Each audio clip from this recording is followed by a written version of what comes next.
Hosting for the Dice Tower is generously provided by Cool Stuff Inc. Cool Stuff, in stock at coolstuffinc.com. Thanks for your support. The Dice Tower, episode 441. 2006, a decade ago.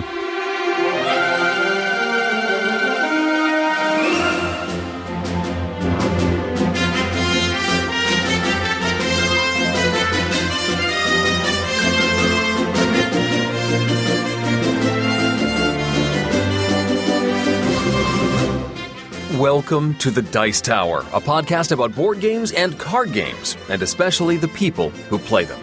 On today's show, we answer questions about board game piracy, custom dice, Eurogame expansions, and more. Plus, we look back one decade with our top 10 games from 2006.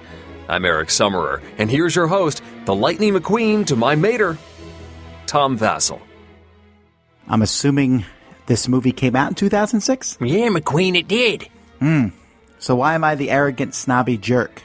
Hi, I'm Eric Summerer.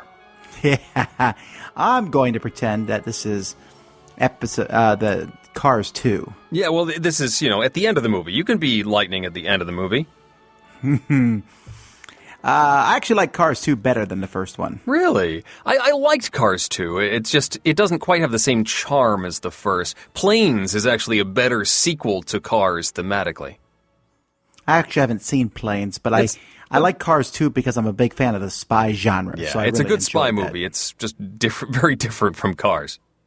Yeah, but that was good. I don't think you need to have a regurgitated sequel. Sure. So anyhow, folks, I'm Tom Vassell. I'm Eric Summerer. Hi. I guess we shouldn't talk too much about movies because we got so many responses about the, I think I said something like family movies should have a happy ending. Yes, and people started throwing Old Yeller at you. Yes, that's true. Old Yeller has an unhappy ending. What else did they throw at us? Bridge to Terabithia? Terabithia, which I would argue does have a happy ending. Where the Red Fern Grows? Oh, man. Bridge to Terabithia, the almost ending is not happy. I don't know. It's a good movie anyway. Although, the first time I saw it, I was not actually prepared for what was going to happen in that movie. I don't know what you're talking about. You've not seen it? No. You should see that. I just know how to pronounce it. Yeah. Speaking of pronunciation, have you not just passed a milestone or close to a milestone with audiobooks? Well, like the ones that I do for royalty share books I've worked directly with authors for. I've sold 20,000 books, which is pretty cool.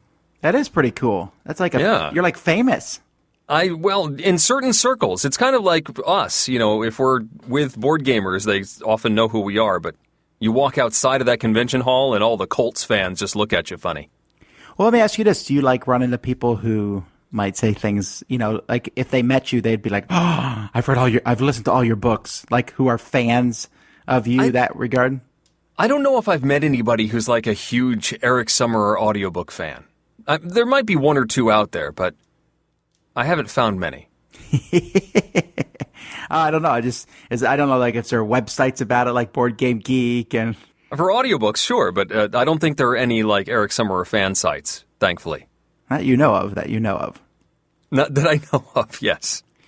Well, folks, this isn't about books. This isn't about movies. This show is about board games. It is. We're glad you're with us today, and I have to say that I'm especially excited for those of you backing our Kickstarter. Thanks so very much. It has been a slight success. Yes, it's been an overwhelming success, actually. It's gratifying to see this much support for the show. It is, and it's a lot of fun. I just recently, before recording this podcast, we passed more backers than last year, which is actually a more important number to me than the amount of money. Mm-hmm.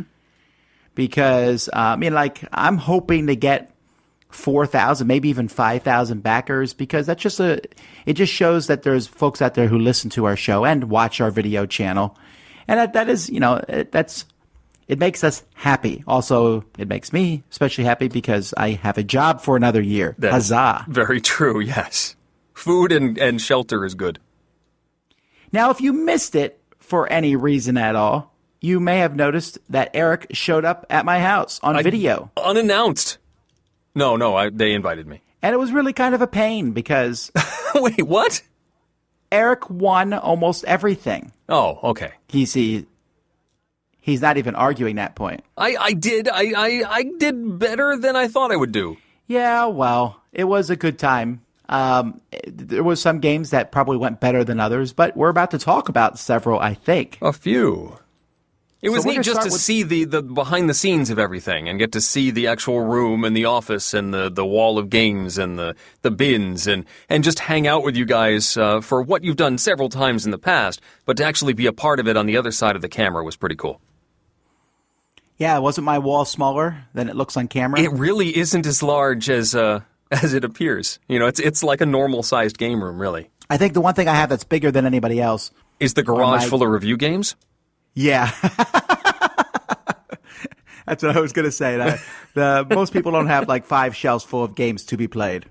That's true. But after the marathon was over, Eric and I slept briefly. We took a short And nap, then- and then we're like, what do we do for the rest of the afternoon? My flight doesn't leave for a few hours. And Tom's like, well, we could play some games. That's right. And we did. And so one of the games we played I want to talk about is Epic PvP, which I have actually played more since that time with Eric. Okay. Epic PvP is a 2-player game in which each player is going to be a fighter. Actually, it's called Epic PvP Fantasy. So it's taking the tropes of fantasy, and you will pick one of the races of fantasy, let's say orc or elf or dwarf, and then you pick a class like ranger or paladin or something like that. So I might be an orc paladin against Eric's goblin cleric. Sure. Whatever they are. There's 2 decks, and you shuffle them together. This is very reminiscent of Smash Up, which makes sense because it's the same company, AEG. Mm-hmm. You play each other. You're trying to inflict a certain number of hits on the other person, depending on their hit points. We're talking a low number, like 3, 4, 5, 6, something like that. Pretty low, yeah. To do that, you have this aggression pile, which are cards you put in front of you 2 each turn. And that pile's your draw pile. So if you want more cards, you have to draw from that pile. But it's also basically the amount of energy that you have to spend on putting out cards each turn. So the more cards you draw from it, the more cards you have in your hand, but the less energy you have to spend. Right. When you play cards, usually they are attack cards, or I guess they're called move cards. Mm-hmm. And you put them out, and they're going to attack your opponent. But on his turn, they don't attack your opponent until the end of his turn. So he could put out a move card that blocks your move card. Then your move card goes away, and his block turns into an attack. So many of the cards are like 4 block, 4 attack, or 3 block, 3 attack. And you have to block an attack with the same or higher number. So maybe by the time I get enough energy, I might be able to put out 2 attacks on Eric, and he can only block 1 of them. Right. Or maybe then each of the classes and races have special cards. There might be someone who has a card that can block multiple attacks, or a card that can attack multiple times, or a card that's a small block but a big attack, or a small attack and a big block, and all different sorts of things. Game is not very long. I think 20 minutes. Yeah, Is it reasonable at length? the outside, sure.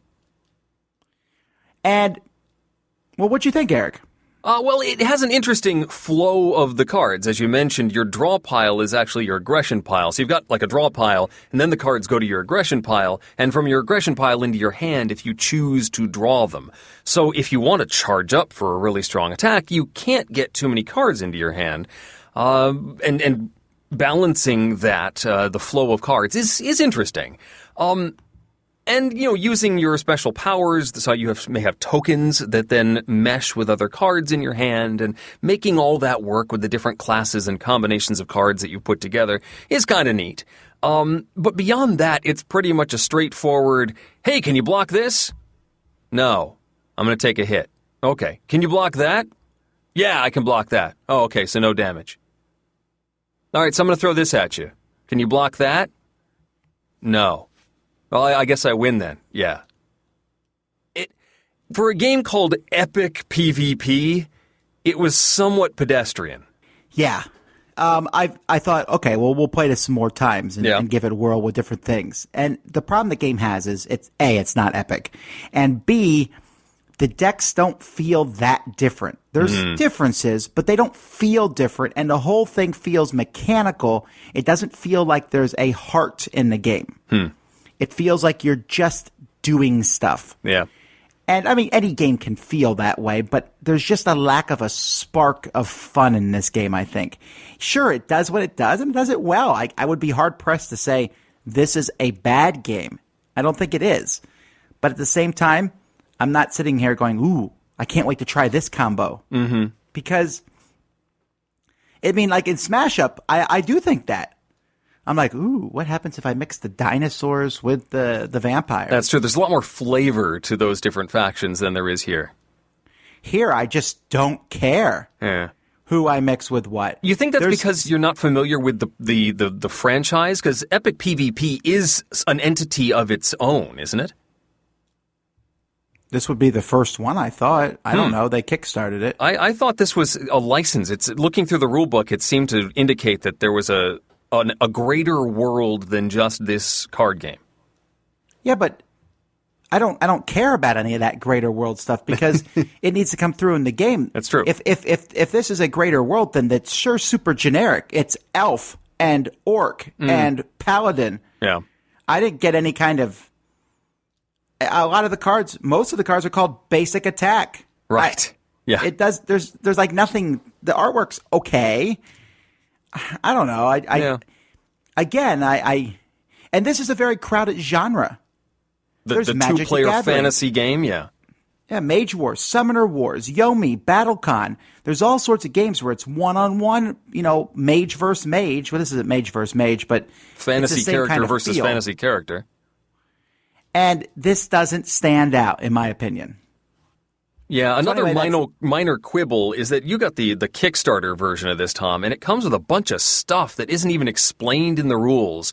And it's sort of annoying if you get some sort of bonus and it's never explained what it is in the box. There's a sticker sheet in there that doesn't seem to attach to anything.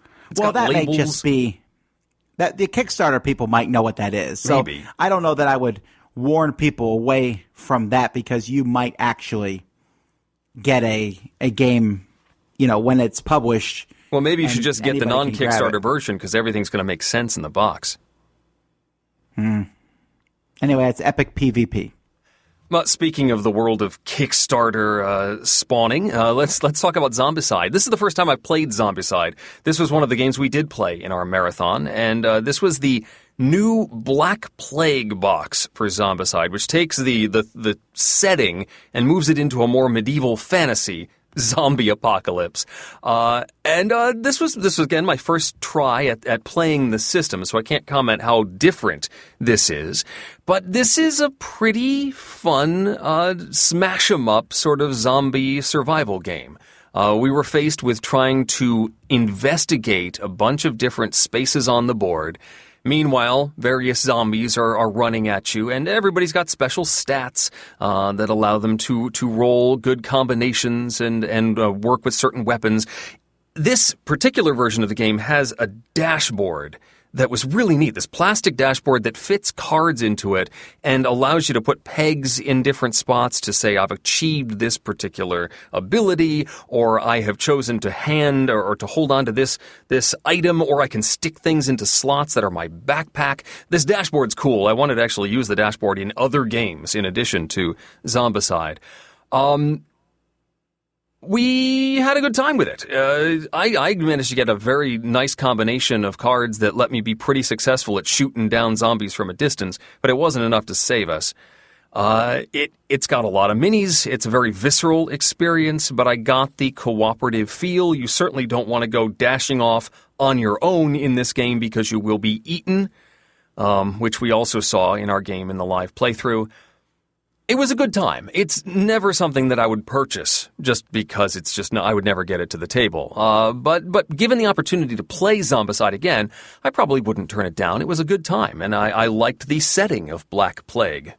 Zombicide, thumbs up from me. Yeah, I actually have to admit I liked it also. The first Zombicide I thought was fine. I didn't think it had any great sticks. This one worked better. I think the fantasy setting helped. Doesn't hurt that the components with the little boards were really nice too. Yeah. But speaking of the difference between a fantasy setting and epic PvP, where you have just generic characters, this has some of those tropes as well, but they were interesting combinations of those tropes. You were playing a nun with blood rage or something.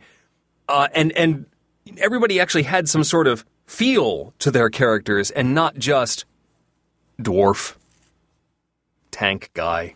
Yeah, really, I'm getting a little annoyed at that. I think as much as I get annoyed at, I throw around the term trading in the Mediterranean, I'm getting a little annoyed at generic fantasy too. Okay. This is not generic fantasy. This one has some personality.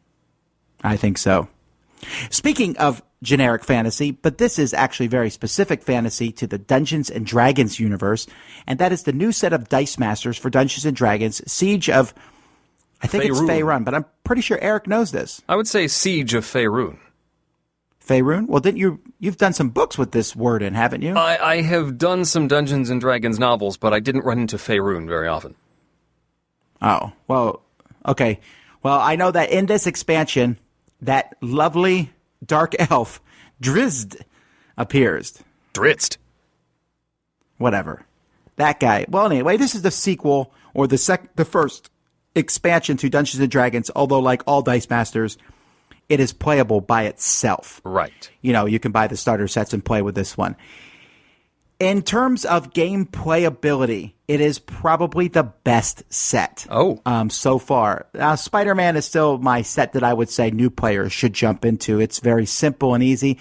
New players could play this one too. But this one offered a lot of cool things that we've seen from Dungeons & Dragons. And I give Dungeons & Dragons a pass on quote-unquote generic fantasy because, well, they invented it. But it has things like cleave, which is a very common thing from Dungeons & Dragons. Well, that's in this game now. When you have cleave and you KO an opponent's die, half that damage goes to another die. I like that. It has level drains, and that the vampires and the ghosts can do. And just there's dragons with their breath weapons and anti-breath weapons. It has even like Drizzt, one of his cards, he can use experience tokens to make his panther show up, whose name I'm definitely not going to try to pronounce. And there's just a lot of really cool new characters and things in this game, a lot of special cards. I really enjoyed it. It's a very solid addition. And the reason I bring that up is because usually around the 7th or 8th expansion for a game, it can get tiring. And you can say, it's good, and you're like starting to see the same stuff or stuff. This one felt fresh and new, and I like that. Okay. So that's a Dungeons & Dragons Siege of Faerun. Next up for me is another game we got to play at the marathon. This is my first play of Colosseum, which is a pretty old Days of Wonder game. This is one of their first big box games, if I'm not mistaken. In Colosseum, you are putting on shows in this sort of Roman setting.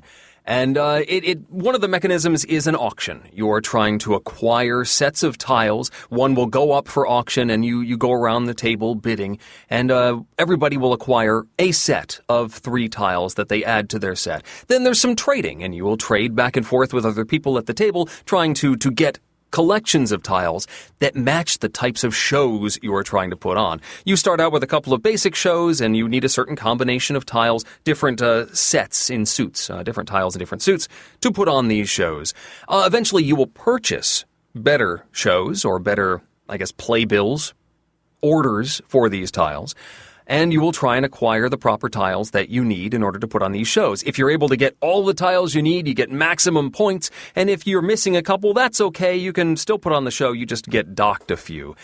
There's also this track around the board where you're trying to get notable persons to visit your particular show when you put it on. So you're sort of jockeying for position, trying to keep these guys away from your opponent's Colosseums, where you're trying to get them toward yours, moving them forward and backward, using bonuses to move them around, and trying to achieve the highest score possible. It's one of those where the best score in any round is your ultimate score. That may be the last round, but it could be the 4th, even the 3rd, if you have a really amazing show one round. And you sort of charge up and build up, and the more shows you do, the more bonus points you get, and you can spend money to put box seats and, Caesar's boxes in your Colosseum. Make your Colosseum bigger so you can put on better shows. It's really an interesting game. I liked it a lot. Of course, we also added a little flavor by describing the shows we were putting on and adding a little extra narrative to it. You don't have to do that, though. It's mechanically sound. I found it to be very interesting. I'm happy to have given Colosseum a try. Yes, that you guys did something I hadn't seen done in that game before. I'm surprised. It sounded like it's something that Z did all the time. No, I don't think we've ever done that before. But it was late at night, and I wanted to keep the game somewhat interesting for people to watch and things. Oh, yes. We had the most interesting Faerun possible. Well, you'll have to watch to see what we're talking about, folks. But I'm very interested to see what the reprint is going to look like. When the reprint comes out, will you try to get it, Eric? Oh, I'll certainly give it a look. All right. Well, where are we now? Grand Austria Hotel. This is a game in which you are opening a hotel. Now, I love the theming of this game because you have a hotel and you start with 3 rooms, and you're trying to basically get more rooms in your hotel and then get people to come to your hotel. And apparently, the way to get people to come to your hotel is to have them come to your cafe. You give them exactly what they want, then they stay the night in your hotel. Okay. I don't know that I've done that, where I've been at a cafe and been like, this is so good, I'm spending the night. I'm sleeping here so I can have breakfast the next morning. Ah, that's what it is. So essentially this game is a dice action game, very similar to an older game called Ispahan, in which at the beginning of each round, someone will roll a whole pile of dice. And then those dice are sorted out, and you can take an action associated with dice. Let's say, for example, my turn, I'm going to take the action with number 2, which is getting some resources. And the number of resources I get would be equal to the number of 2s that were there. So I might take an action die of something that, I'll get a lot of things for because there's a lot of dice of that number, but I might want another action better. And you're trying to get resources so that you can serve these customers, which will make them happy, and they'll go into your hotel, and each customer will give you a certain amount of points and maybe a bonus. So some customers want more stuff. Some want a lot of coffee. There's, I think, coffee, cake, wine, and strudel. So they want different combinations of those, and the harder ones will give you better benefits and things. Meanwhile, you're hiring staff cards, which will give you special benefits and bonuses that no one else has. Sometimes they're one use, sometimes they're permanent special abilities over the course of the game. And there's other ways to score points. There's different points. There's 3 intermediate scorings, but I really enjoyed it. I don't know that there's anything in the game that's new. Any special, there's a possibility of there being drafting in the game. There's the dice allocation. There's actions. There's special abilities. But it does it all together in a very clean style. It certainly has the feel of a good Lookout game. The company that made this, that's owned by Mayfair, but, they've done Le Havre and Agricola and things like that. It has that good feeling to it, and I have to say I really enjoyed my playing of it. So that's Grand Austria Hotel. One game that's been getting a lot of buzz lately is Deception: Murder in Hong Kong. And Tom, you've been one to send a lot of praise this way. What gets tossed around a lot is that this is Mysterium meets the Resistance. There is a murderer that's at the table, one of the players, and they may also have an accomplice based on the number of players. And everybody in front of them has a row of cards that represents possible murder weapons and possible items left behind at the scene by the murderer. So everyone closes their eyes. The murderer opens their eyes. There is a moderator watching this whole thing. And the moderator says, all right, the killer needs to point to 2 of their cards, one murder weapon and one item left behind. And, the murderer is able to see all of the possible items, so they may choose something that's like other things at the table. They've chosen a couple of cards. Everybody wakes up. If there's an accomplice, they also get to see who's on their team.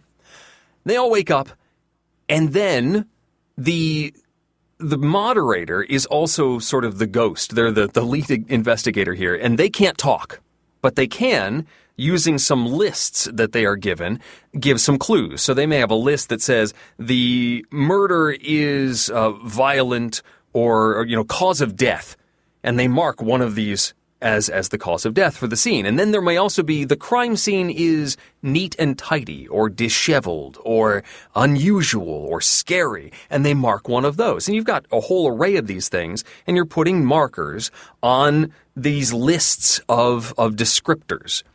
And as the rest of the team is looking at this, they're starting to, well, okay, if the cause of death was asphyxiation, then it's got to be one of these murder weapons, so that rules out you two guys. But it could be any of these three. But if this item left behind relates to this clue, so you're looking at all these objects.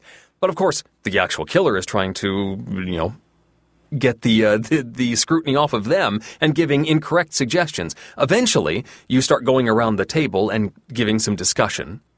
And once it goes around the table, if no one has made an accusation, then the investigator, the silent player, removes one of those lists, brings in a new list, and puts a token on that one to hopefully give more information to the team. Eventually, after 3 rounds or even before then, people can make accusations. I think it was the spork, and I think it was the painting. And if that's correct, they're correct. But if they're wrong, well, they're done for the rest of the game. Well, it could have been eventually. The spork. Yes, there's the last thing is that after this is over, if the killer is found out, they can still try and guess who was there's a accomplice here, a good guy, a witness, that's what it is. The witness who also knows who the killer and the accomplice are, but they don't know which one is which. But if the bad guys can guess who the witness was, then they still get away because the witness is bumped off. I found it to be a very interesting game. Many people say they like it better than Mysterium. I don't think I'm quite there because I really like the abstract thinking of Mysterium. This felt a little limiting, so there were rounds that you maybe couldn't get any information out of a new clue and you just sort of had to speed through. It would sort of deadlock a little bit, but it was still very interesting to try and deceive the other people at the table. It felt, I like it better than the Resistance. It felt more visceral, more quick. And the pressure was certainly palpable if you are the murderer and trying to deflect that suspicion onto somebody else and come up with a logical line of thinking to send the thinking over there. I did like it quite a lot. I still like Mysterium better, but Deception Murder in Hong Kong is very cool. I'm still on the Deception train. Yeah. I do like it a lot.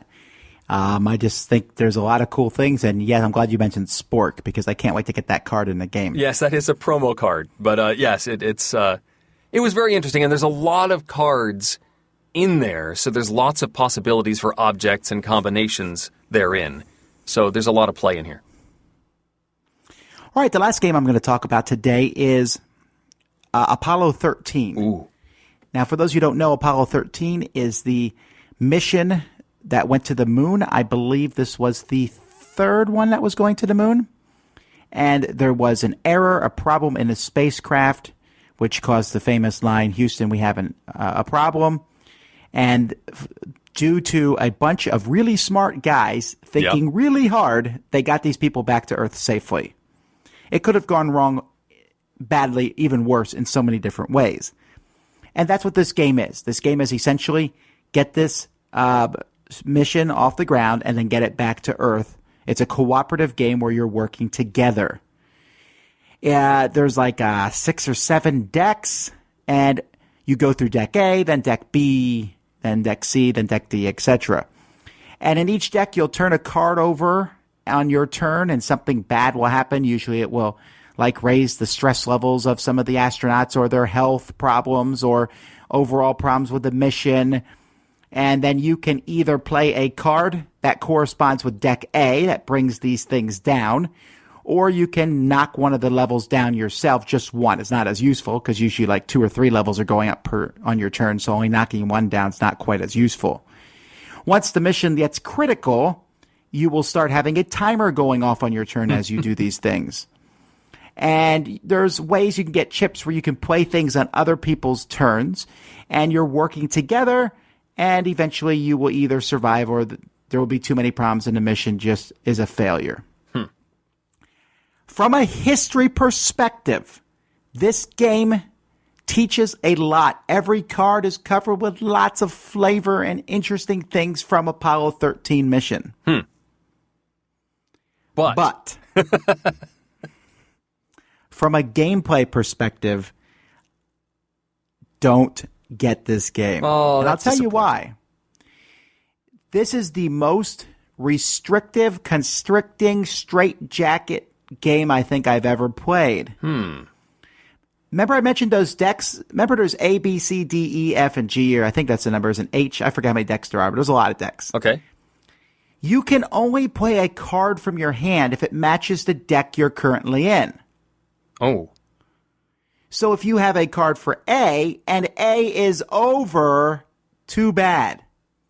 If you're in deck B and you have cards from C, D, and E, too bad. In fact, there's a lot of cards, like Sam had a card that canceled a very specific card. That's all that card did. Wow. And he drew it the turn after the card came through.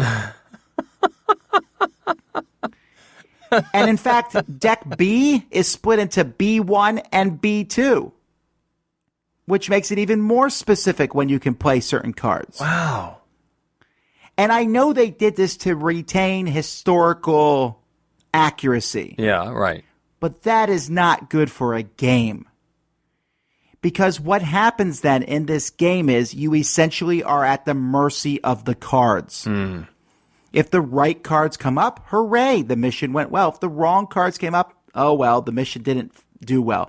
There wasn't many interesting choices at all. If you had a good card, you played it.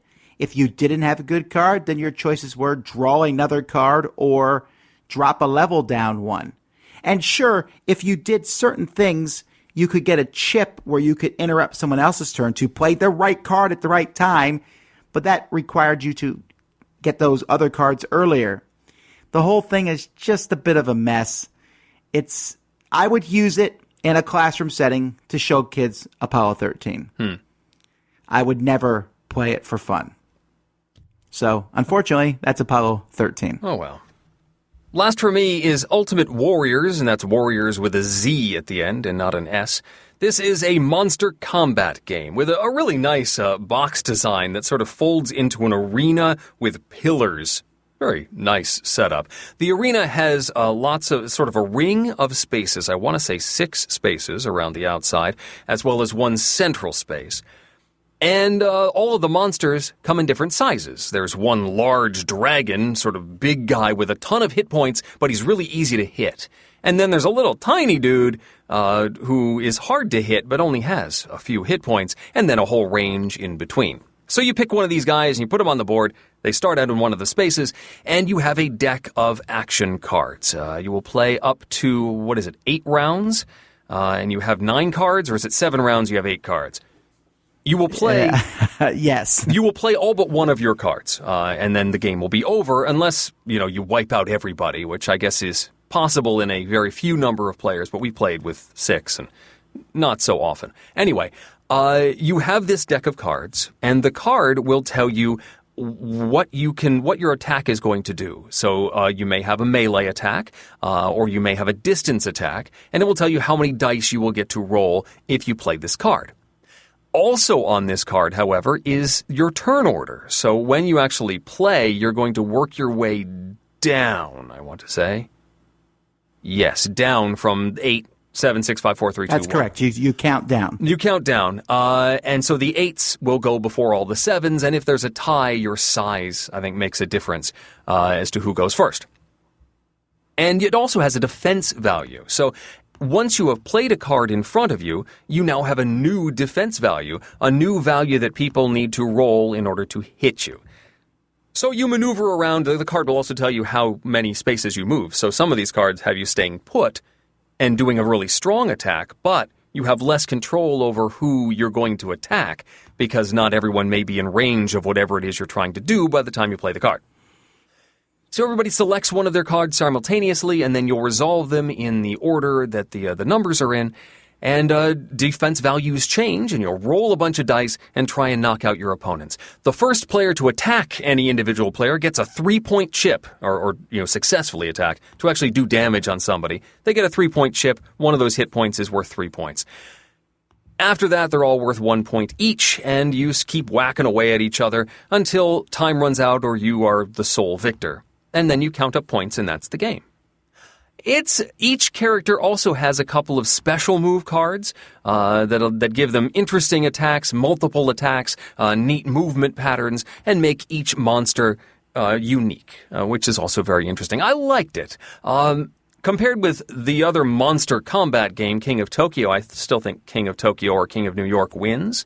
But this one's fun. It has some tough choices. Do I do my big attack now when I know I can hit somebody? Or do I, go for a couple of light attacks knowing that I'm going to get those things in before other players get their strong attacks in and maybe knock somebody off the board? It was fun. I like all the different creatures. Good times. Ultimate Warriorz. Yeah, I had some people say that it wasn't as interesting to watch. I would like to remind you we played it like at 5 a.m. But I really do have a lot of fun with Ultimate Warriorz, and I feel like the creatures in it are very asymmetrical. Yeah. Woo! A lot of games. And for once, we almost played all of them together. That's very interesting. Yeah, pretty high percentage. Let's get to questions. Mr. Vassal, yes. Do you have any superpowers? Are you really working on Nothing Personal, Junior? What are your top 10 candy bars? And now the Dice Tower will authoritatively, definitely, possibly, maybe answer your questions. Tom, which way to the bathroom? Something Moritz, who, by the way, folks, was one of our contributors way back when, talked about a long time, has stayed with me. His premise was that Ameritrash games needed to be updated more often because these games focus a lot more on theme, and therefore balance can be thrown out of whack. I want a tank in my game, but its original power is overwhelming. Meanwhile, the lesser-themed Euros had much more balance and therefore usually stick to the same rules from edition to edition. I wonder if this pride of balance in Euros keeps them from having successful expansions, or at least expansions that don't rise to the popularity of Ameritrash expansions. I.e., if the game is so balanced, can you improve on that balance in expansions, or is the balance thrown off? Jeremy says this. What do you think, Eric? Well, I mean, I understand what he's saying, and we don't see, I guess, as many planned expansions, I think, in the more delicate balance Euros. But we do see, expansions. I don't think it's necessarily quite as cut and dry as this. You do see, like, Carcassonne has tons of expansions that certainly affect the balance and stuff. Usually, I guess you see, if you're going to see a tweak in a Euro game that will be tweaking the balance, you often see that in a second edition and not necessarily corrected in expansion. I think that it's not so much this lack of balance. I think it's the variety. Like many Ameritrash games have things like, hey, there's some characters that you can fight with these people here, and this new expansion has more characters. Yeah, that's true. Right, so that's that. With maybe, let's say, Puerto Rico, they added new buildings, but there's only so much variety you can do without messing the balance of the game up. True. And it's not like you'd be like, there's 5 new roles. Well, that would really change the game around. Yes. So I think the balance has something to do with it, but I don't know that that's a bad thing. I have a lot of games that I don't, like Puerto Rico's a good example, that I don't sit around going, I wish I had an expansion for this game. Exactly. I don't care. Yeah, it is what it is. It's the system works. Don't mess with it.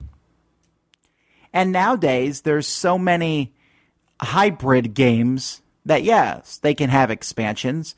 But usually those expansions for Euro games add some new mechanisms, which sometimes work really well, sometimes don't work so well, and sometimes they're like, I could take it or leave it. That's really how I feel with many times with these games. And there's a lot of games where you're like, this expansion is completely necessary. But there are sometimes like, you don't need this expansion. Makes sense. Tom has a few questions. Do you prefer D6s that have a special symbol to replace the 1 or the 6? Personally, I've always found it anticlimactic to roll a cool symbol and then get the worst result in the game. Sort of depends on the game, doesn't it? Well, I have a drawer of these dice. And I would always prefer to have a symbol instead of a 6. Yeah. Obviously, you're going to use the dice with a symbol on the side that you want. Unless, of course, I have dice that have "don't" instead of 1s. I've always found those to be fun. Yeah. But, I mean, we actually have Dice Tower dice with 6 on the side, Yep. And I actually like using those dice. That's the power of the dice. Yes, although we did make some that have the tower symbol with the 1, too. Yeah, but I don't use those very much. I don't. I only did those a couple years, actually. Mm-hmm. We didn't we use these dice in our marathon at some point? Yeah, at one point we were. Was it the Zombicide game? We were rolling misses like crazy with the included dice, and then as soon as we switched to Dice Tower dice, our hit percentage went significantly up, which means that one of the 2 sets is weighted. Definitely, it's science. Dice Tower symbols make you roll better, and Jeff Engelstein would back me up on that if he heard this and sure did he a would. segment, which he won't. Don't ask him. Yeah, I prefer them on the 6 as well. I like the high number. Usually 6s are better. I want to see the cool symbol when I do something awesome.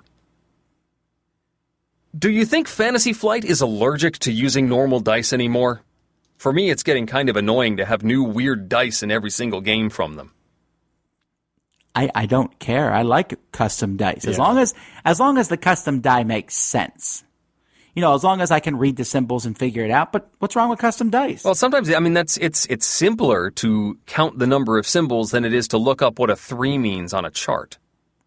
Right, and I like how things like Descent and Imperial Assault, the dice have different symbols on, which can mean different things, and different colored dice have different symbols on. I love custom dice, especially things like Battle Lore, where when you roll a specific thing, a sword, that means you hit the person. I don't have to remember that 5s are hits. Right. Numbers really should only be used for numbers purposes. Now, Tom also wants to know, if time was not a factor, what would be our go-to game for 3, 4, 5, 6, 7, or more than 7 players? For that, we're going to defer you, Tom, to our many top 10 lists on the subject. Yes. You guys, more than anyone, have to play new games all the time. Don't you miss just playing your favorites more often and actually getting good at them? When you just play new games all the time, don't you constantly finish the game and go, oh, that's what I should have done? Well, yes, I do that. I don't know about Eric, but I often say that. I do, yes. But I often say that about games that I have played hundreds of times, too. True. I actually don't miss playing my favorites all the time. I get to play them enough, like in our marathon, except for the Zombicide game. All those games were games I'd played before. And I don't mind that. That's fun for me. I get to play those there, but at the same time, if that's all I ever did, I'd get antsy. I like playing new stuff. I like exploring new systems. I like the joy of discovering a new game a lot. I do like to play those new games a second time, though. I mean, I given my druthers, I often want to get that second chance at a title, and then often I do. But occasionally I sort of pine over the fact that I didn't get another shot at it. Usually, if I don't like a game, though, I'll try and give it another go just to make sure I was right in not liking it. Speaking of that, Eric, since you now have played Cosmic more than once, where do you stand on it? I'm fine with Cosmic. It's just not one that I seek out very often. The swingy nature of it sometimes bothers me. That you can have these crazy combinations like the machine that can just mess with the flow, and then you don't get a turn for half an hour. Well, that won't ever happen again. Well, yes. That actually, I feel like that's a promise that you will believe me keeping. Well, I do have proof that, although you could have taped it up, I don't know. No, I don't do that sort of nonsense. All right. Josh says he found a game on Board Game Geek, 6, Make King. I guess the king is all caps? Yeah. And it's a hard game to find. It's an abstract 2x2 game. And it's a 5x5 checkerboard grid with stacking checker pieces, blah, blah, blah. So he wants to know, this is hard to find. Is it wrong to build my own copy of this game to play? Is this infringement? The instruction book is free, available to download online. He already knows what he's planning to do. I haven't looked at this. Okay, so he's planning to do it and then reach out to the company and offer to pay so that he can thank the designer for their efforts. What do you think here, Eric? Well, you know my story of Merchant of Venus when that was unavailable. Nobody was publishing it at the time. I built my own copy so I could play it on my own. And then when it finally showed up, then I acquired a copy of the Fantasy Flight version. This, on the other hand, if it's actually being published by a company and is available in some way, I guess it all depends on how difficult is difficult to get a hold of it, you should try and get the official copy as long as the money is going to the publisher and you're buying it through channels. If it's no longer in print, I kind of think it's fair game. Because even if you bought it from a third party, that money's not going to the publisher or to the designer. I kind of like the idea of building your own and offering to pay the publisher or the designer. I think that if the game is available, it is morally wrong to do it. If you can get it. Yeah. I'm not talking about like if it's overseas, impossible to find, hundreds of dollars. I'm talking about if you can go to a store right now and get it. To make your own copy seems to be morally wrong, although I wouldn't care that much, and neither does the company, because they know that if you're that cheap to make that own game, that you weren't going to buy it from them anyway. If you make it with the purpose of selling it to other people, well, that's illegal. Yes. Okay, so you can't do that. Now, if the game's out of print to make that and make your own copy and stuff, I don't know that I have a problem with that. Again, I think what you're doing here, Josh, is the best idea. To contact the company and say, this is what I'm doing, and, blah, blah, blah, offer to pay. It's very noble of you, and I like that. And if they actually said they didn't like you doing that, then honestly, there's so many games out there, then just let it go, I would guess. Yeah.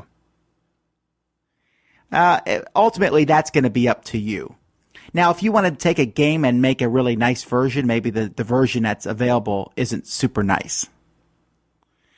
That's a tougher call, right? Like maybe it's some cheap game. Even then, I think I would buy the game so that they got their money and then make my own nice copy of it. Yeah, and then soup it up. Mostly, I think that if you're going to use the author's ideas, you should consider giving him something. Right. Unless, of course, he says, go to town, make your own copy. Well, then you're all well and good.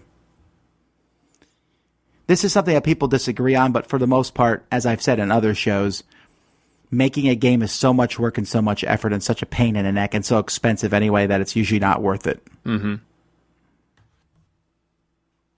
Kyle hasn't been with his game group very long, but he's worried about something. It seems whenever they talk about playing a game, they have a higher than normal expectation for the length of play. For instance, Empire's Age of Discovery was said to take 4 hours. I knew from past experience it shouldn't take that long, and luckily it didn't. He also wants to organize a TI3 game and was told he should prepare for it to be 12 to 15 hours for 6 players. One of his favorite games is Power Grid. He's gotten it down to well under 2 hours with a group many times, but he's worried that this group would take 4 or more hours to play it. Same concern with Cosmic Encounter. He knows games can run long, but these numbers seem way off. There's a couple of analysis paralysis-prone issues with multiple people. That may be why it seems like a mass-scale issue in his area. Since he's fairly new to the group, what, if anything, can he do to change the tone? Now, I'm a little confused by this because I can't tell if he's saying that they are taking this long or they think it takes this long. I think that they know that they're a slow group, and that they historically take longer than they should to play, and so they're padding out their estimates whenever they plan to play anything. He wants to speed them up. Well, that's tough. It's going to be tough to speed up slow people without coming across like a jerk. Oh man. Find the people in the group who play faster than everybody else and sit at that table. And do it quickly. I'm always worried about a game that tells you that the boxes almost always lie. Like we got a game that we were playing today, Besieged, and I think the box says, it says 60 to 90 minutes. Yeah, right. It's 90 minutes easy. So, I mean, the game companies will fudge it. Well, we weren't including setup time. And and then there's the age-old thing. Well, once everyone really knows what they're doing and has played it many times, you can get it down to blankety-blank time. Right. Yeah. If everyone's an expert and doesn't talk. Yeah. So, yeah, sure, Cosmic Encounter can take 6 hours, but it's going to take longer than that, I think. So I think maybe you can go for the happy medium, but I don't know. It should be a mass scale issue. Just start playing games with people in your group. You'll figure out the fast people. Yeah. It's pretty obvious when you play the games. And then you want to play a longer game? Invite those people to play the game. You'll get it done in the time length you want. True. Also, if you play quicker, sometimes other people will get the hint. Our next thing from Dave is a response to an episode we did about a decade ago. Not really. It seems but it like feels like it. We're so far behind on questions. And we were talking about XCOM, and a lot of people were saying it's going to become obsolete. So he brought up the classic game Dark Tower, which I have not played, but I watched it being played. Have you played it, Eric? Long time ago, but I have played one of the digital implementations. Yeah, it basically, there's a computer that runs the game. It tells you what's going on depending where you go. This game was released in 1981. It is now 2000, well, he said 15. It's now 2016. And so that is, what is that, a 19, 16, 35-year difference? Yeah. And you can still get an app to run that tower today on multiple platforms. And he sent us a link to the Apple version and to the Android version. So his point is that if the game is good enough, there will be resources to play it for the foreseeable future, regardless of changes in technology. Yeah. I absolutely agree with him here. Because if the game is good enough and the app, there's a lot of games that have these apps that aren't going to be. And the thing is, Dark Tower is not even that great of a game. It's okay. Yeah. It was just kind of, back in the day, I was like, oh, look what we can do. But it has a fan base. And as long as you have a dedicated fan base for your game at all, somebody is going to make it happen. So don't worry about these technologically integrated games. And like, oh, what if the stuff goes out of date? Somebody will find a way for you to play it. Life finds a way. I don't know. Gamers find a way. Sure. Ba-na-na-na-na-na-na-na. All right. Robert, this is a similar question to the one we had a couple back. He lives in the Faroe Islands. He's been listening to the podcast, watching the videos, and has started exploring how to get some of these games to where he lives. Recently, a friend told me about an online store from China that offers games at low prices with free shipping. Although wondering how this could be possible, I was ecstatic at the prospect of finally being able to buy some games cheaply. As I was browsing the site while also checking out reviews, I became skeptical and finally noticed why they were able to offer them so cheaply. Unofficially produced pirate copies. Suddenly, I found myself in a dilemma. From the pictures, the production quality appeared almost flawless. Should I jump at the chance to make a bargain and just order great games at low prices? Or would I actually be doing something wrong here? At that moment, I noticed something that made me very happy and proud. There is no way I would be betraying our grand hobby just to save a few bucks. If there's one thing I learned from the Dice Tower, then it is that we, as the board gaming community, have to stand together and support each other. Buying pirate copies off the internet would certainly hurt the publishers, the designers, and the industry as a whole. I love the hobby too much to do that, and for that I am extremely thankful to you guys. So good job, Robert. I agree. Like I said earlier, I think selling games that you've made, pirating games essentially, is not only legally wrong in most places, but it is also incredibly unethically wrong. You are stealing. You are a thief. Yeah. I know that this is a big problem in China, and when I first heard about it, I was like, are you kidding me? I understand one thing about pirating movies, because they can just, take the movie and make copies of it. Yeah. But to pirate a board game is a lot more work. And yet it's a big problem over in China and some of those countries in that area. So congratulations. I know that's tempting to do that. But when you do that, you are essentially not buying a copy from the publisher and designer. They get no credit for their work. Yeah. So, yes, huzzah. All right, let's do one last question here. Tom mentioned a few times XCOM is one of his favorite computer games. So which of these different games is your favorite? I have not played the newest one enough to be able to tell whether that one's my favorite. So of the original ones, Terror from the Deep is my favorite, but that's only because I played it first. I played UFO Defense and it was fine and I like it, but I like Terror from the Deep better. I just have a soft spot because that's the first one I played. But his major question was, Hobby Lobby opened in his city, and he wants to know why a national-wide chain of huge hobby stores does not sell any board or card games. Wrong kind of hobby. Yeah, I will say the very first time I heard a Hobby Lobby, this was back when I was in college, there was a Hobby Lobby opening in my thing. I was like, yes, a hobby store. And I went into it and I was like, what is this garbage? What are these plastic flowers? Why is there stuff for weddings in here? As time has gone by, I found Hobby Lobby to become one of my favorite stores. But they don't sell the games, they sell stuff for the games. Yeah, but even without stuff for the games, I just like that store. There's a lot of stuff, my kids, craft. It's a very good store. If I have a school project, it's like Hobby Lobby or Michael's, whatever. They just got a lot of cool stuff, if you want to make your house look nicer. It's a great store. But yeah, it's not about games. They do have models there, but they also don't sell computer games. Right. Or video games or beanbags or ping pong. Yeah, again, different hobby. Or remote control cars, which are a hobby. Or model railroad trains. Yes. You're thinking more of what's the hobby store that does sell all that stuff? That's Hobbytown USA. Ah. That's a hobby store that sells that hobby. I don't know how to explain it. Right. The one that is model trains and toys. And I think toys might be the key thing.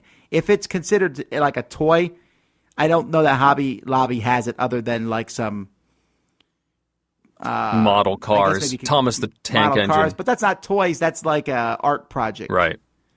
And so is, like making your own jewelry for kids and things. Yes, but a hobby store that sells trains and, remote control vehicles is more likely to carry board games. There was one up in Manchester, Connecticut it was a combo store that sold RC planes and had a whole section of designer board games.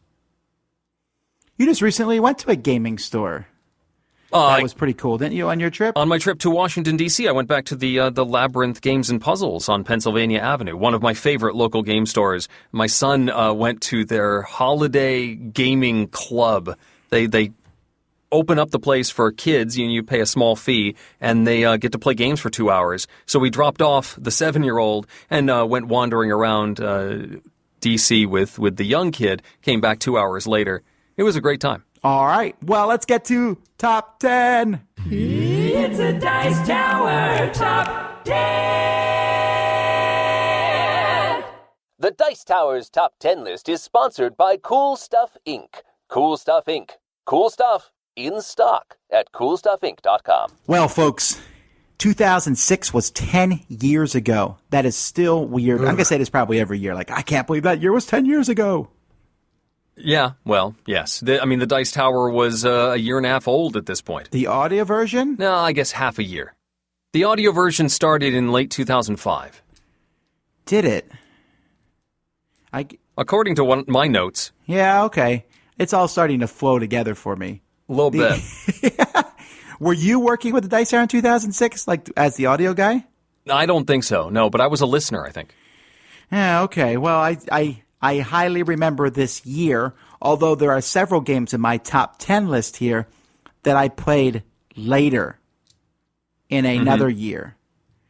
So I didn't even compare my top 10 list to last year. I know you did. To the last time. Yeah, and I found not a whole lot of shuffling on this one. I guess I've sort of solidified my thoughts on this year.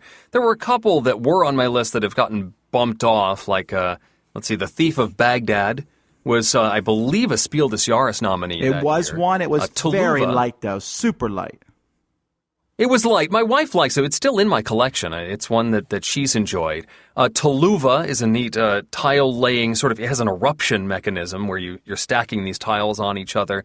I really liked that one. And is a tile swapping action selection game. You're laying cubes out on a grid and taking tiles into your hand, which then dictate what actions you'll be able to do on your next turn.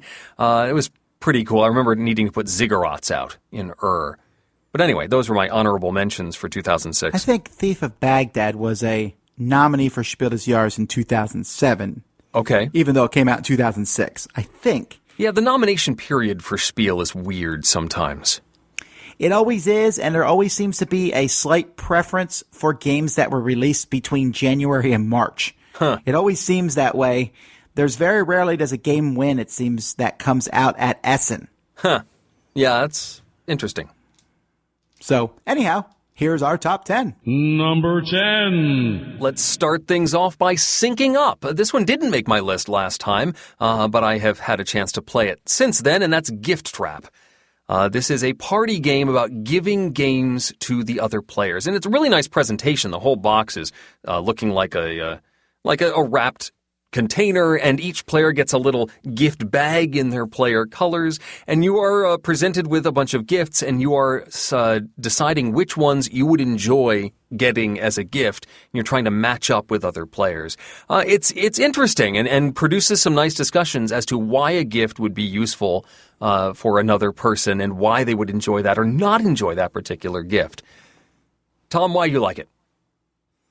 Yeah, I just noticed it. Okay, so we released our first episode of this back. It looks like it was December 2006 when we did this, and that was episode 80. So 350 episodes ago. Yeah, the first time you took this one. Yeah, and Gift Trap was on my list then. It was number 7. It's dropped a bit because again I found some games since then. Gift Trap has some funky packaging. And while I don't normally like funky packaging, for some reason it works with Gift Trap. Gift Trap is a fun party game about giving gifts to other people. It's one of the few party games, not one of the few actually, but it's in the category of party games that I think works really well, either as an icebreaker for that express purpose or with people who know each other pretty well. If you don't know each other very well, let's say you're playing with some gaming buddies and you don't know each other that well, it could bomb because you're just kind of guessing. Right, yeah. And the, what's the game that the guys from Wits and Wagers, North Star made? Crappy Birthday Happy or Birthday and Crappy Birthday? Yeah. Almost does the same thing in a bit smoother of a way. It is a little smoother. This one has a more of a game structure to it. But I feel like this one here is a little bit more active, has a lot more variety, and I think they made like 10 different versions or something.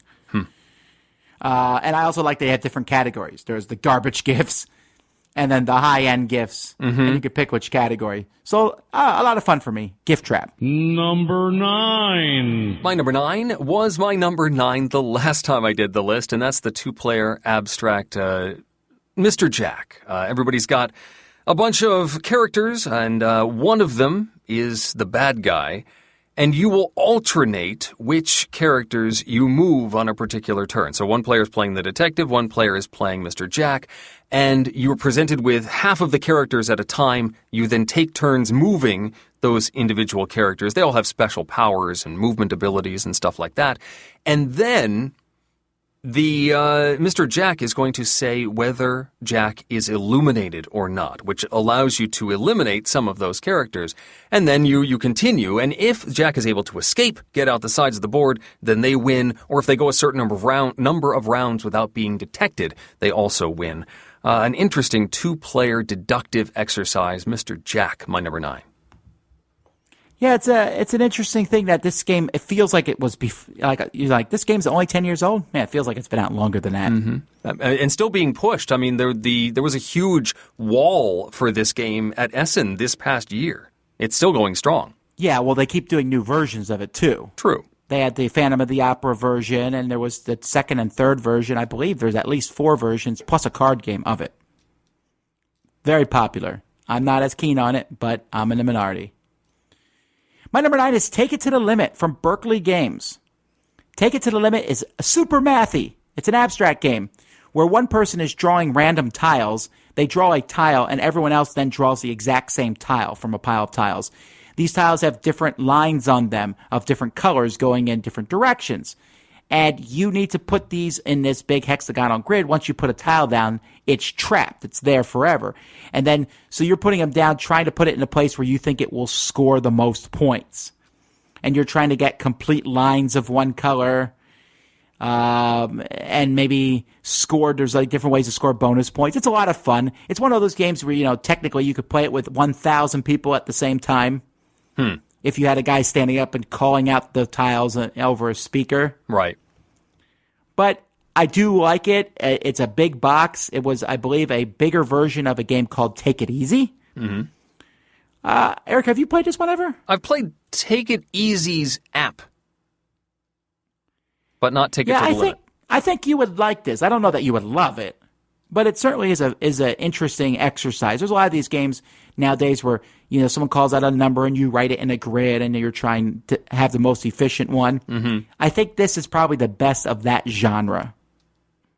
Let's take it to the limit. Okay. Number 8. My number 8 is still one of my favorite sports games. That's Soccer Tactics World. It's a 2-player soccer game. Pretty simple mechanisms. You're moving the ball around, trying to get in a position, shoot, score. There are yellow cards and red cards that you can acquire. There's even a little plastic trophy that you can pretend to win. I really enjoy it as a soccer simulation. I haven't played it yet with the kids. Need to bring this one out again soon. That's Soccer Tactics World, my number 8. My number 8 is Warrior Knights. Now, let me quick look here what that was back when I made this list. It's not even on here. I'm going to guess I hadn't played it yet at that point. Warrior Knights, and this isn't even when it originally came out. This was the reprint from Fantasy Flight. However, the reprint was substantially different than the original game. Kevin Wilson had a hand in it. This is kind of like Twilight Imperium for fantasy. There's, some fighting in it, but it's mostly politics and intrigue. It's a fairly lengthy game. I don't know how often you could talk me into playing it these days. For a while, I believe it was on my top 100 list, though, because I loved it. And the game experience itself is so fun. The expansion adds some technology. You're getting catapults and other kinds of cool technology. There's a lot going on. There's religion and politics and all this stuff mixed together.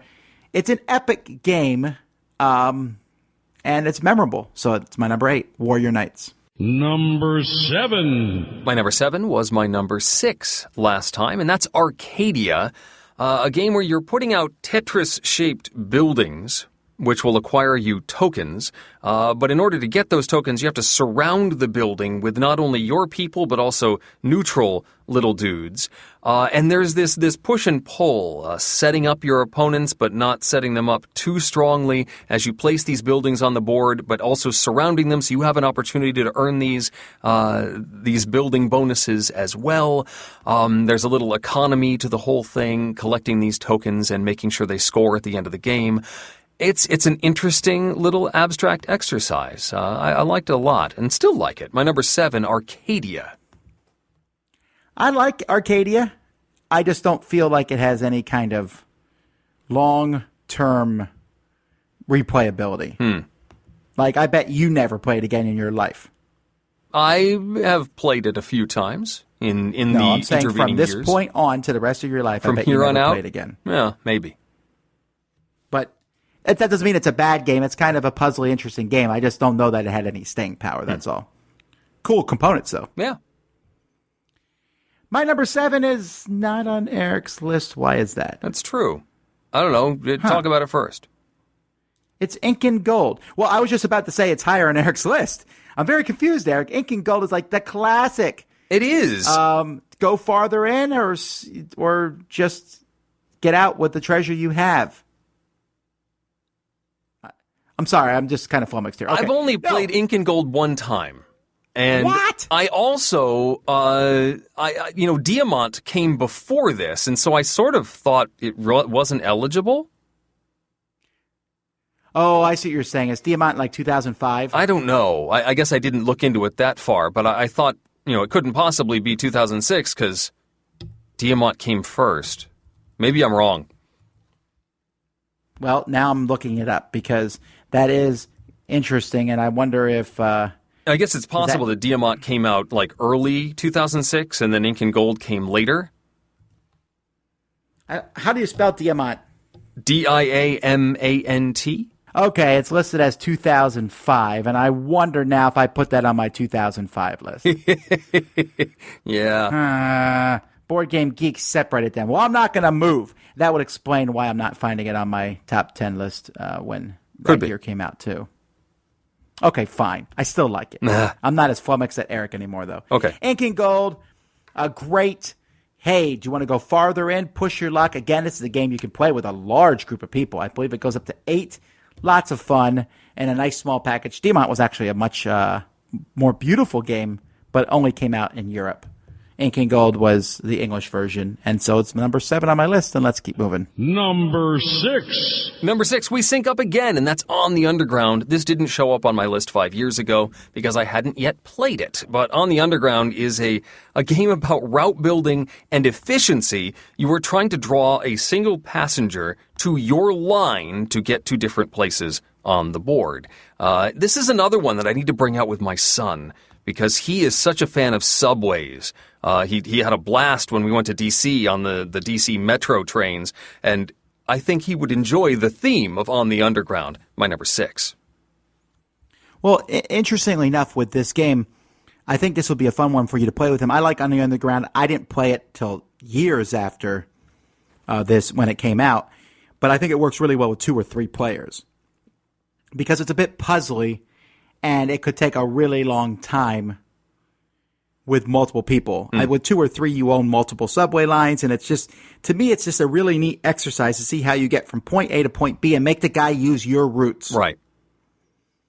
So this is a game that kind of got lost in the shuffle. We don't hear a lot about it today, but it's one that I still find very enjoyable, and that is On the Underground. Number 5. My number 5 was my number 5 last time as well, and that's Factory Fun. You got all these little crazy devices, and you're trying to get different colored goop to become other colors of goop and score points while doing so, and make sure your whole arrangement still works with the pipes flowing into other pipes and all over the place.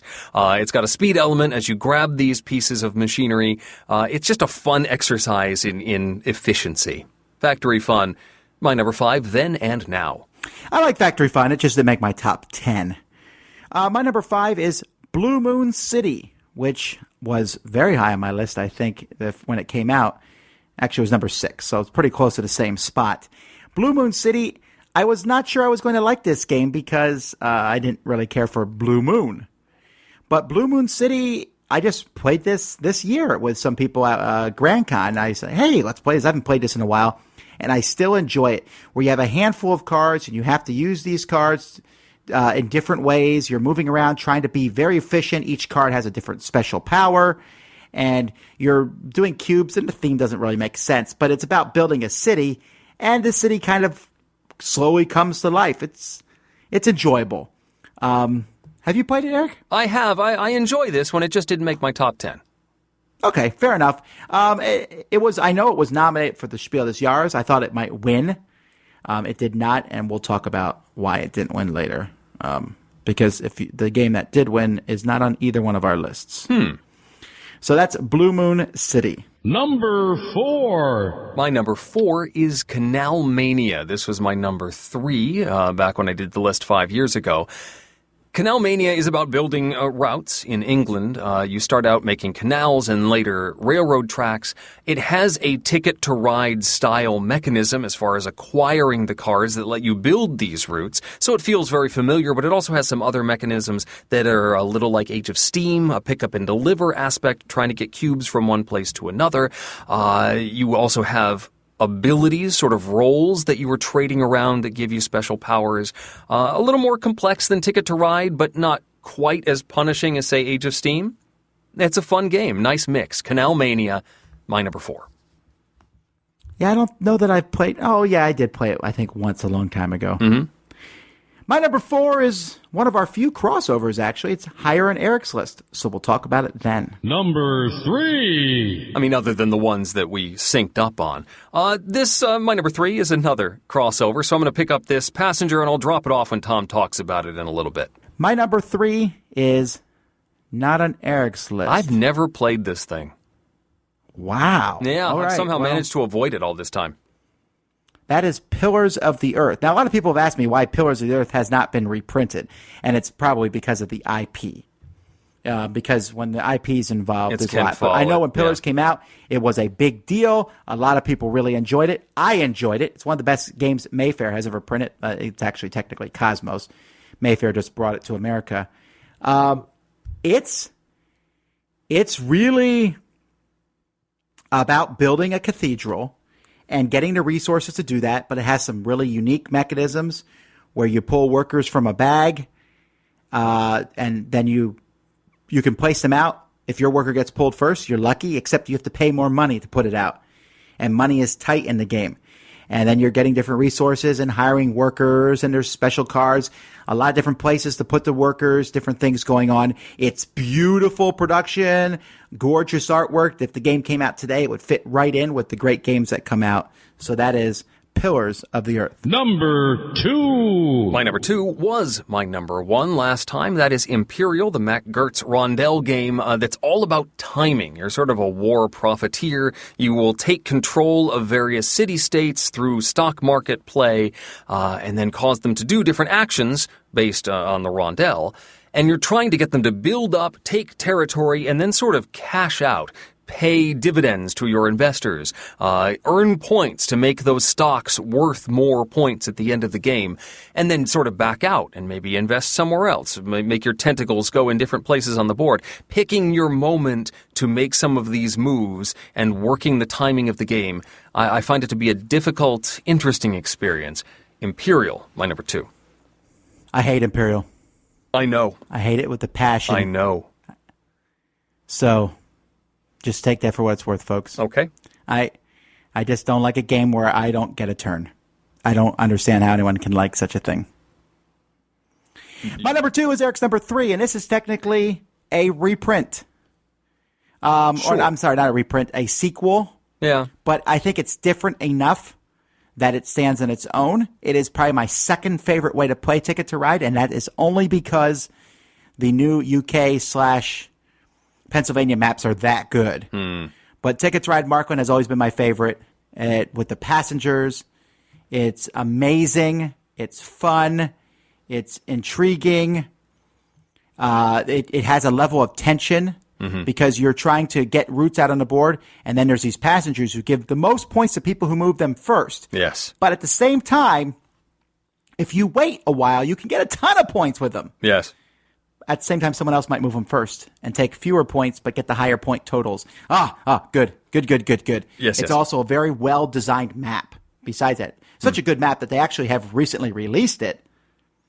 Ticket to Ride Germany, I believe, is what it's called, and they don't even have the passengers in it. But I wouldn't play without the passengers. I like it that much. It's one of the more complex versions of Ticket to Ride, which isn't that complex, but like if you like the level Ticket to Ride is at, it's a higher level than that. That's Ticket to Ride Markland. Yeah, tension is the right word here.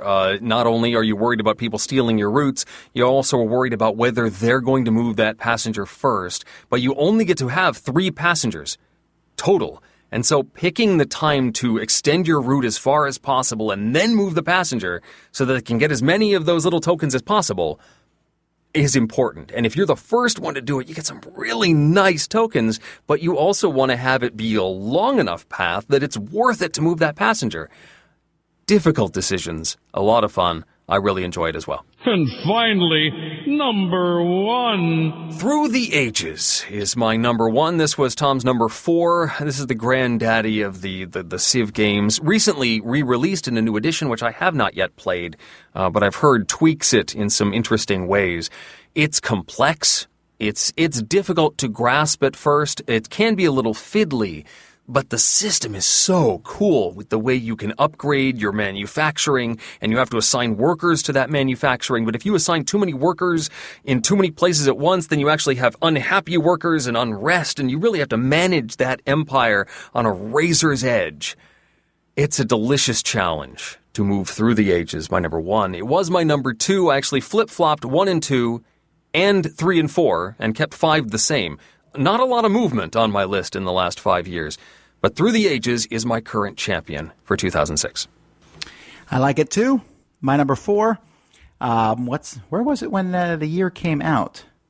Had I played it at that point? Because it came out fairly late in 2006. So yeah, it wasn't on my list at all. It's good, and I think by the time this episode airs, I will have played it multiple times. The new version, The new one, yeah. which I believe is pretty much the same thing with some minor changes. There are a couple of significant tweaks, but it's the same game. Right. This is the game that brought Sid Meier's Civilization to life, really. I'm a little surprised that Eric likes it as much because you don't have a lot of these big Civilization games on your lists. It's true, but the few that I do enjoy. Thank you for the words of wisdom, sir. That's concise. I also like the games I like. Yes. Good for you. My number 1 is Commands and Colors Ancients. Now, originally on my list from 2006, number 1 was Battle Lore. But that has been replaced almost completely by the second edition of Battle Lore that's come out later. Okay. But Commands and Colors Ancient still holds very strong. It is a wonderful game that took the Commands and Colors system that Richard Borg had, which is mostly hand-to-hand combat in ancient times. There was archery, but it wasn't like the shooting that's from later on. And it's just a really amazing game. It's 2-player. They have like a big extended version of it, epic version of it, but it just plays so smoothly. It has the most tactics, I think, of any of the games in the series, except maybe the new second edition of Battle Lore, and I love it. I was a little worried when I first heard about it because they were using blocks with stickers. I was like, and it still is one of the worst games in the world to sticker. It takes forever. But the blocks with stickers on worked. I didn't need miniatures, so I was happy with those. So a lot of fun. That's Commands and Colors Ancients. Hey, let's see what our contributors think. This is Mary Prasad. I am tempted to pick Turfmaster Course Collection 2, but since it's an expansion and I love this other game so much, I'm going to actually choose Through the Ages, A Story of Civilization. It is the quintessential Civilization board game. I love it. It's still the best one out there. And even though it takes a couple hours to play, I really enjoy it. This is Brian from Cult of the Old. With head nods to Ink and Gold and even Dreamblade, and a close second to Hiroshima Hex, I'm going to go with Blue Moon City. It's an accessible game that's simple to explain and to play, but there's a level of strategy there that's just fun. You can't go it alone. You have to watch what other people are building and when, and kind of latch on to that a little bit, and I like that in a game. Also, it's one of my wife's favorite games and about the deepest she'll play, and my kids like this one too, so that's good brownie points for me. This is Trent Howell with the Board Game Family, and my favorite game from 2006 is Ink and Gold. This is such a fun, light family game that's all about just pressing your luck. And since everybody's playing simultaneously, making a decision of whether to go deeper into the temple or whether to take their treasure and go back out, it plays really quickly. After 5 rounds, see who's stored the most treasure, and you got your winner. Our vote, Ink and Gold. Hey everyone, this is Tim Jeanette the Metal Meeple, and my favorite / top game of 2006 goes to Hiroshima Hex. It's a fantastic 2-player game, and it's a great 3- and 4-player game as well, and I really like that it has one of my favorite mechanisms, which is drawing chips from a bag. I just really like that for some reason, but I like the strategy behind the game and how you put your guys out there, but actually they don't fight until later. It's just very, very well done. So, till next time, keep on rocking and rolling dice. Jonathan from the Snakes Cast. 2006 saw the release of some truly remarkable games, many of which are completely unusable in a board game cafe environment, something like Through the Ages or Here I Stand or Dreamblade. Amazing games. Totally useless if you're running a board game cafe.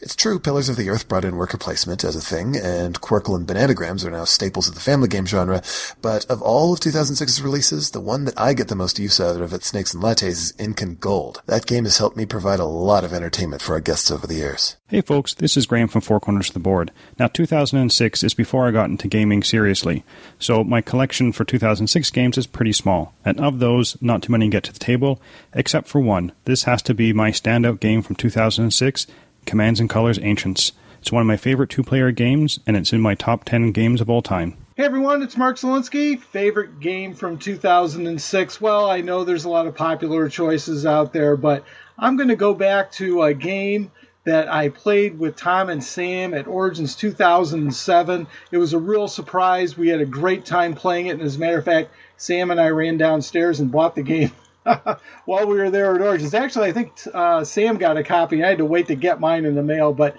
the name of that game is Ruse and Brews. This is a game where you kind of have goal cards at the top, and you're playing different cards to try to get victory points, basically play 6 rounds. And whoever has the most points at the end wins. But it's surprisingly a good card game. And it's small, it's portable, and the translations in it are not the best. And so you need to look up a couple of things. But usually that's not a problem after a play or so. But it's a good little card game. Check it out, Ruse and Brews. Hello, chap. It's Barry here. Now, I'm going to predict that my favourite game that came out in 2006 is Tom's number 8 and Eric's number 3. My game is Scrabble with colours and forms. Yes, Quirkle. This easy-to-teach game is fun to play, and it has enough strategy and depth and bluffing to keep you coming back. It also has that I will crush you next time, wife factor. Hi, Greg Schlosser here, talking about my favorite board game from the year 2006. Several contenders, but I think the clear winner has got to be Through the Ages by Vlada Chvatil and Czech Board Games. This is the game that put both the designer and the publisher on the map as far as gamers are concerned.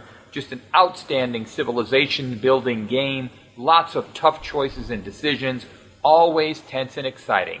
Best game of 2006. Through the Ages. Hello, Dan Hughes here from the Noble Order of Huddersfield Board Gamers. Now my pick is a game that I find incredibly useful when running a board gaming group.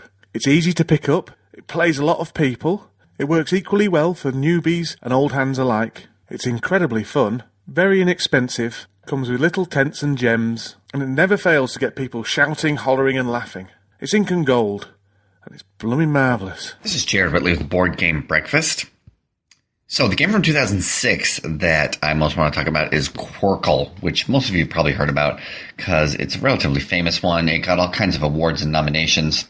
There was a Board Game University interview with the designer a couple years ago. Her name is Susan McKinley Ross. It's episode number 16, and I invite you to go check it out. She says something very interesting about what inspired her to design the game that I wanted to share. I had 2 friends over who were very, very good Scrabble players, and they were playing against each other, and I was watching. I'm not at their level. I was just enjoying their game. And I realized that the part of Scrabble I love the most is when you make words in 2 directions, and that was the part of Scrabble that really tickled me when you could do that. Which I think is really interesting to see that part of the design process, and it really does come out. She wanted people to have an emotional reaction to it the way they experience in a different game, and it works perfectly.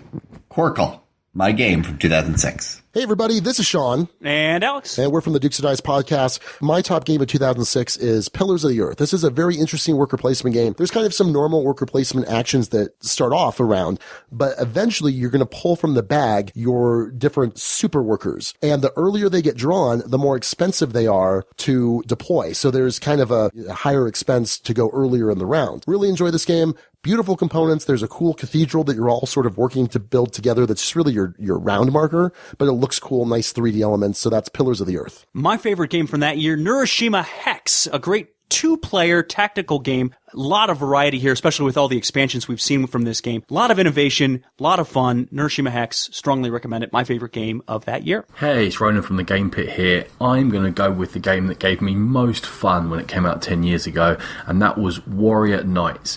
We had a group of people just getting back into gaming or into gaming for the first time. We used to form alliances, break alliances. There were stories told.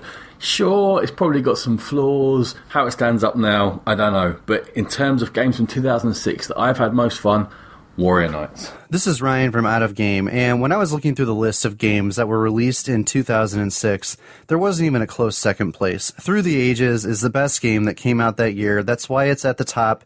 The new version that came out this year, or I guess late last year, has probably perfected this game, which was already almost perfect. Although it is kind of a long game, it's worth the time, and you're engaged the entire time you're playing. If you haven't played this one, go out and play it. Through the Ages, best game of 2006. Tony Marty, Rolling Dice Taking Names. Pillars of the Earth was the game for me. I love the mechanics, the artwork, and if anybody asks for a worker placement game, I will quickly pull that out. Marty? Tony, I'm going to give it to a game that we didn't even play until last year, and that's Hiroshima Hex. What a fantastic tactical game, and with the 3rd edition that just now came out, has lots of great expansions. What a gem that was released in 2006, but I'm glad I finally got introduced to it. Hello, Takas here. In 2006, there was one game that really put its mark on this world, and that was Through the Ages. That is not my choice, however, because at the same year, we got Pillars of the Earth. This is a great worker placement game with a lot of options and things to do, and it just works very well, even today. So, it's kind of a more advanced Stone Age, but it's much, much better as well. So, Pillars of the Earth. Hi everyone, Luke from the Broken Meeple here, and 2006 was very heavy on dry Euros, so it's not one of my favourite years, and I bet everybody on this list is going to go on and on about Through the Ages, which to be fair is a very good game, but it's also really long, complex, and a nightmare to get to the table, so I'm giving the vote to Pillars of the Earth. This one, the only reason I even knew about this is because the Dice Tower crew were going on about it so much, and then eventually I was able to buy a copy on eBay, cost a little bit extra, but hey, it was worth it. This was a really good, heavy-ish Euro game with a really neat little mechanic with the workers being pulled out of the bag. Solid game. Give it a try if you can find anybody with a copy of it. Pillars of the Earth. So, Barry's wrong on both counts. Where would Quirkle have fallen for you? I like Quirkle. It's okay. It's like a game that I'm like, hey, I got some new people in the gaming. I'll bring out Quirkle, and I'll have fun playing it. But it's not one of my favorite games. I don't dislike it. And I have high... I think after all of the talk about it, I was just a little disappointed that I wasn't more excited to play it. Well, you did hear a lot of Pillars of the Earth there, right? So there was a lot of Pillars of the Earth. I really should try it at some point. Now, I noticed that not one of our contributors mentioned the Spiel des Jahres winner, which is Turnin' Taxis. Oh, yes. That game about the German mail system, which I did not like. And I feel vindicated. I think if Sam liked it, though. I played a good amount of Turnin' Taxis online. And it's an interesting system, but when it all comes down to it, it just doesn't grab you very much. It's just a point-grabbing exercise. Yes. Well, let's see what the people said. Number 10 for the people was Battle Lore. Good game. Number 9 was Turnin' Taxis. So obviously people do like it. Just not the contributors. Or maybe they like it. Right. It was just number 2 for everybody. That's always possible. Maybe, yes, for everyone. Number 8 is Quirkle. So, yes, there's certainly fans of that game. Number 7, Ticket to Ride Markland. Number 6, Hiroshima Hex, which, folks, was in my short list. So, because I know we'll hear some, why didn't you mention that? Because I haven't played it. Ignacy, we love you. Don't listen to Eric. Eric, you can play that one on the iPad. You should get it for the iPad. Okay. Number 5 is Mr. Jack. Number 4 is Shogun, which I did not put on my list because it's essentially the same game as Wallenstein. Which came out. It's a different map, a minor change. Number 3, Through the Ages. Number 2, Ink and Gold. And I think, again, people went and looked at the games on Board Game Geek, and Board Game Geek listed it as coming out this year. So they fooled everyone and me. Yeah, probably. Sure. And number 1, Pillars of the Earth. We should have played that when Eric came over. I guess. Next time. Every year, be like, all right, Eric's coming. Let's get out the next 10 games he needs to play. Trot out the stuff we're going to make him play. What hasn't Eric played? Get in the chair, kid. Alrighty, folks. Well, thank you once again for everybody listening. We really appreciate it.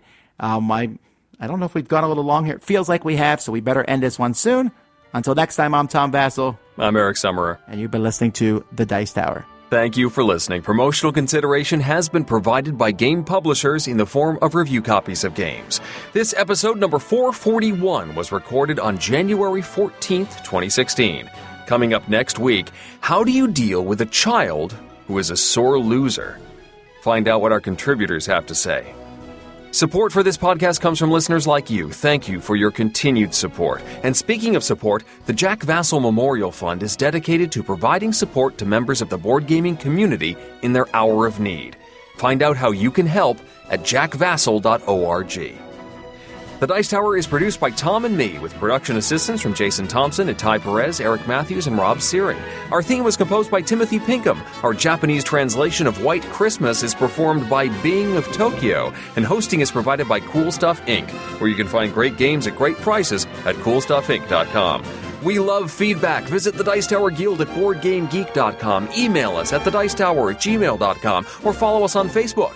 And of course, you can find more from the Dice Tower Network, including Board Gamers Anonymous, Board Game Corner, The Snakes Cast, Rolling Dice and Taking Names, Board Game Brawl, Dukes of Dice, and Dice Tower Showdown at DicetowerNetwork.com.